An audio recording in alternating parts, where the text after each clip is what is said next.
Well आज की video में बात करें बेटून सीजन 2 एपिसोड 14 के बारे में। एक फिर इस पहले एपिसोड देखे ही नहीं, प्लेलिस्ट के लिंक वीडियो डिस्क्रिप्शन में जाए बड़ी आसानी से चेकआउट कर सकते हो।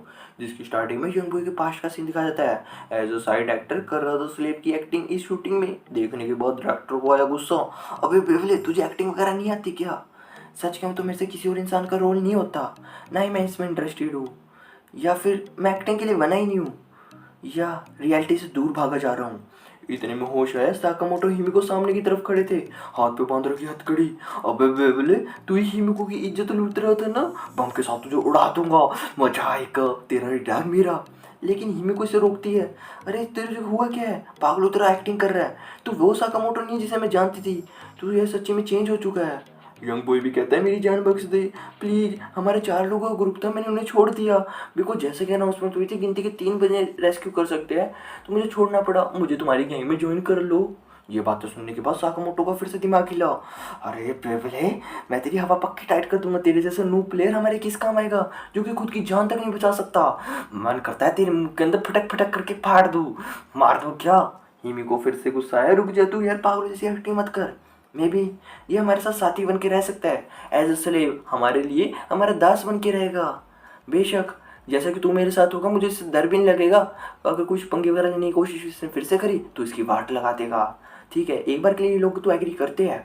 साकामोटो ने यूज़ करा अपना रेडार, बट सारे सिग्नल आपस में कोलैप होते दिखते हैं, पता नहीं चल रहा कौन कहाँ पे खड़ा है। लेकिन अंदाज़ा लगाया जा सकता है अपने पास आखिर में 9 जने बचे थे, लेकिन वो टोपी वाला बंदा मर गया, अब 8 जने बचे हैं, वो भी पूरे जंगल में कहीं ना कहीं घूमे हुए। कंपनी में मोटा भी देख रहा होता है, सच अ फैसिनेटिंग सिचुएशन। पूरी की पूरी सिचुएशन चेंज होके रह गई। गिनती के 3 या 3 से कम ग्रुप बचे हैं और सभी के टीम मेंबर्स आपस में शफल हो चुके हैं। इसके अलावा 2 घंटे बाद काउंटडाउन भी शुरू हो जाएगा। देखने वाला बनेगा यार इस सिचुएशन का कैसा ट्विस्टिंग सा एड निकल के आएगा। उम्मीद करता हूँ कोई गड़बड़ वगैरह न हुई।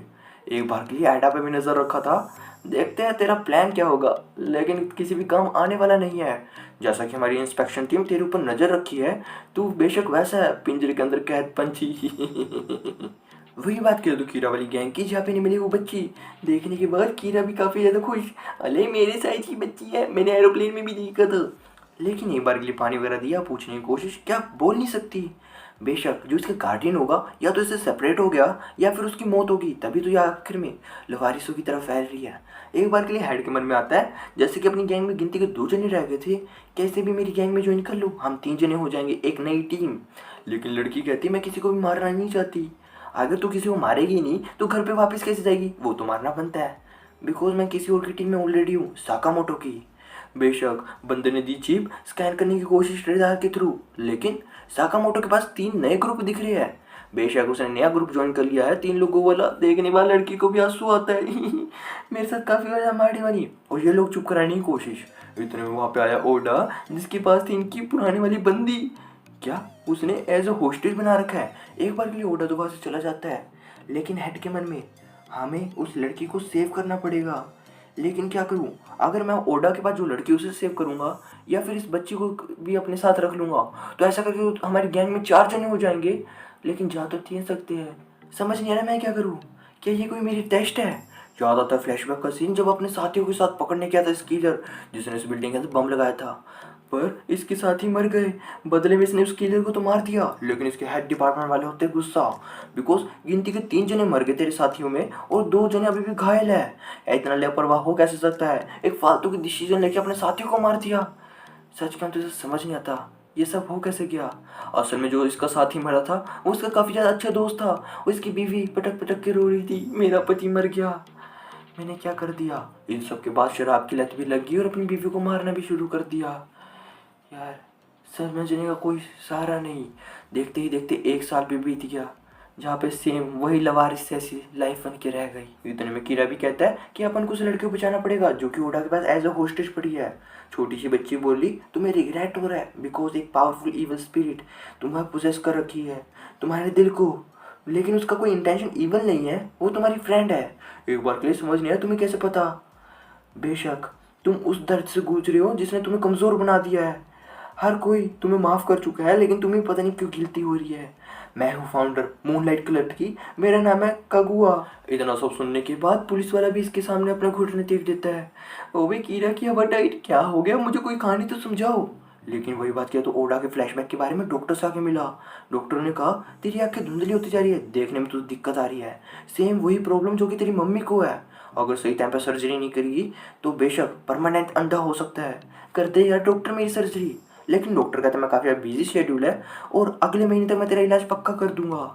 ठीक है, मम्मी को मत बताना जब तक। इसके अलावा डॉक्टर ये भी कहता है कि काले रंग का चश्मा लगा के रखियो, अदरवाइज धूप की रोशनी आंखों में जाएगी, काफ़ी हद तक डैमेज भी कर सकती है। इसके अलावा अपनी अंधी मम्मी के साथ रहता था, उसकी काफ़ी हद टेक केयर है थे इसके पास काफ़ी ज़्यादा पैसे, एक ही झटके में अपनी मम्मी के सारे बिल पे आउट कर दिए। लेकिन अचानक से फ़ोन आया, कार में से उठता जा रहा था, तभी कुछ गार्ड्स आकर रोका, कार से बाहर निकल। लेकिन इंजन घुमा के भागने की कोशिश, गार्ड्स ने लगाया सर्कट और रुकी कार। क्या चक्कर जी, तुम्हारे कैसे करा? इंजेक्शन को पोते हुए किया बेहोश। जैसे होश आया उस प्लेन के अंदर बाकी सभी लोगों के साथ। लेकिन यहाँ पे इसकी मुलाकात होती है इस लड़की से, जो कि कहती है मैंने तुझे पहचान लिया तेरे टैटू की मदद से, तू ओडा है ना? मेरा नाम है ओकीटा। ओकीटा, ये तो लड़का था हमारे स्कूल में। हाँ हाँ मैं वही तो हूँ, मैंने जेंडर चेंज कराया है, लड़के से लड़की बन गई। बेशक यही मेरी आइडल फॉर्म थी जो कि मैं हमेशा से बनना चाहती थी। इतने में मोटा भी आता है गेम के रूल समझाने के लिए। बेशक तुम्हारे पास अलग अलग बीम होंगे जिसके मदद से तुम अपने साथियों को मार रहे होंगे। इवन जो मारेगा चिप्स को इकट्ठी करेगा, सिर्फ वही बंदा घर पे जाएगा। देखने के बाद रियोटा को आया गुस्सा, इन लोगों ने इसके मत्थे पे लगाया था शौक और वहीं पे बेहोश। ठीक है तो सारे के सारे एक बारी बारी आओ, अपना पैराशूट और बीम लेके यहाँ से जंप मारो। इसने भी लिया और बदले में ओटा को मिले थे रिमोट वाले बीम। जंप मारते टाइम ओकीटा फिर से करती है, अरे अपन को ग्रुप बना लेना चाहिए, हमें काफ़ी एडवांटेज मिलेगी। बेशक अगर अपन को एडवांटेज भी मिली है तो आपको डबल चिप्स भी तो इकट्ठा करनी पड़ेगी। अभी अपनी पावरफुल अनस्टॉपेबल टीम हो जाएगी जिसे हराना काफ़ी मुश्किल। इसका फ़ायदा तो अपन काफ़ी अच्छे से उठा सकते हैं ना, अपने कोई दिक्कत भी नहीं आएगी। लेकिन एक बार के लिए चश्मा उतारते हुए, नहीं मैं इसमें इंटरेस्टेड नहीं हूँ, जंप मारता है। ओह काफ़ी मुश्किल से नीचे की तरफ आया, लगता है पहुंच जाएगा सतह पे, पर पैराशूट उतारा नहीं, जो कि हवा के बहाव के साथ खींचता खींचता लेके और लटक गया नीचे पहाड़ी। मैं क्या करूँ? इतने में ओकीटा आती है, अबे क्या तुम्हें मेरी मदद चाहिए? लेकिन फिर से पूछती है वही क्वेश्चन, क्या मेरे साथ टीम अप करोगे? ठीक है मैं टीम अप करने के लिए तैयार हूँ। ऊपर की तरफ खींचा, लेकिन बात किया तो इसकी मम्मी की, लेके आई थी वाटरमेलन। आज दोपहर को मेरा बेटा फिर से आएगा हॉस्पिटल में, मिलके खाएंगे, उसे काफ़ी ज़्यादा पसंद है। लेकिन मैं भी नहीं जानता, बिकॉज ओटा को तो किडनैप करके ले चुके हैं वो लोग, मिल भी पाएगा या फिर नहीं, इसकी बूढ़ी माँ का क्या होगा। बट इन एक्चुअल बात किया तो ओकीटा की सुबह हो चुकी, जहाँ पे इसकी 2 और साथी आई। अबे ये इन लोगों को कैसे जानती तू? जैसा कि बाकी सब लोग प्लेन के अंदर बेहोश पड़े थे तुम्हारे जागने से पहले, मैं इन दोनों जनों से भी मिली थी। अबे मैं जानती नहीं थी कोई इसके अंदर कोई ऐसा मिशन वगैरह भी होगा, मोटा के कहेगा कि मारना पड़ेगा, लेकिन अदरवाइज मैं बात ही नहीं करती। लेकिन बात कर चुकी है तो ये भी अपने बाकी के साथी होने वाले हैं, अपनी 4 लोगों की स्ट्रॉन्गेस्ट टीम। एक बार की थोड़ी बहुत जान पहचान, अगर गौर से ध्यान देखा हो तो ये लड़की वही है जो कि अपन देखा था कि ओटा ने उड़ा दी थी। रियोटा देख रहा था सब किस्सा, how all this thing happen, क्या ये आगे कि दुश्मन बन जाएंगे क्या? लेकिन प्यास भी लगी है, इसीलिए जंगल में ढूंढते फिरते हैं, कहीं पानी वगैरह मिले। झरना मिला, पानी पीने की कोशिश, रेडार यूज करते हुए कोई आया, फेंका बम। देखने के बाद इन दोनों छिपड़ियों की हवा टाइट और भागी भागी जाती है। अपन क्या करें, वो दोनों भागे, ओकीटा और रोडा भी भागे भागे गए। लेकिन यहाँ पे था वही बंदा जो कि साकामोटो को पहले एपिसोड में मिला था, एंड इसका साथी जो कि एक बेसबॉल प्लेयर है, इसका निशाना कभी नहीं झुकने वाला। अले वो तो कितने डरपोक इंसान थे। वो 4 जने, उन्हें हराना काफ़ी मुश्किल, मज़ा आएगा, अपन उनका पीछा करते हैं, भागे भागे जाए। लेकिन बात किया जैसे कि ये लोग भाग रहे थे, छोटी सी बच्ची का पैर टकरा गिरा इस ट्रंक से, लाई लगता है मेरा पैर टूट गया, मैं भाग नहीं सकती, क्या करना? ओडा के मन में यही सवाल, यार भाग तो अपन सकते नहीं, इसका मतलब अपन को उसे मारना पड़ेगा। जैसा कि ये लोग आ चुके, मैं तुम्हें एक ही झटके में ख़त्म कर दूंगा। लेकिन मैंने यहाँ पर ट्रैप सेट कर रखा, रिमोट का बटन देते हुए ब्लास्ट। हाँ ओहो, एक बार के लिए जान बचाते हो, ओडा यहाँ से भागते हैं। लेकिन इसका साथी, अबे यार तू अभी भी जिंदा बचा है, लेकिन तुम कुछ काम तो कर ही नहीं सकता। बड़ा सारा पत्थर लेके इसके मुंह पे मार मार के मार दिया, बम और चिप्स खोस ली। फिलहाल वो 4 जने और मैं कल्ला, ये तो काफ़ी ज़्यादा नाइंसाफ़ी है, मैं उनके साथ मुकाबला कर ही नहीं सकता। इससे अच्छा मैं किसी और से जाके निबड़ता हूँ। और यहाँ से एक बार के ये बंदा भी कल्टी मारता है।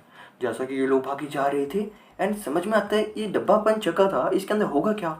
खोल के देखा फूड और फर्स्ट एड, काफी है कमाल का। एक बार इस चिपली को दिखता है उसके अंदर चाय की बोतल, अबे मुझे भी चाहिए, लेकिन छोटी लड़की कहती है नहीं मैं नहीं दूंगी, ये डब्बा मुझे मिला था, ये सिर्फ और सिर्फ मेरा है।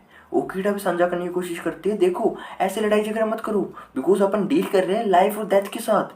अगर अपन चीज़ों को साझा ही नहीं करके चलेंगे तो कैसे अपन एक दूसरे के साथ ही बन सकते हैं। हर चीज़ को अपन को साझा करना है। लड़की मानती है ठीक है सही है, वो चाय की बोतल दी उस छोड़ी को, लेकिन थोड़ी बहुत पार्शलिटी करते हुए वो कीटा और ओडा को दिए बढ़िया बढ़िया खाना। ये चिपलू की है गुस्सा, अबे पार्शलिटी करती है, मुझे और खाना दे, और थोड़ी बहुत हिड़प झिड़प। ओडा के मन में यार यही सवाल, यार कितने अजीब से लोग हैं, क्या मैं इनके भरोसे घर पे वापस जा पाऊंगा और अपनी मोम को वापस मिल पाऊंगा। अगर नहीं हुआ तो मेरी मोम पूरी जिंदगी अंधकार में डाल देगी, उन्हें तो दिखाई नहीं देता, क्या बनेगा। देखना बनता है यार अगला एपिसोड, जल्दी आएगा मेरे चैनल पे, तब तक के लिए बाय बाय।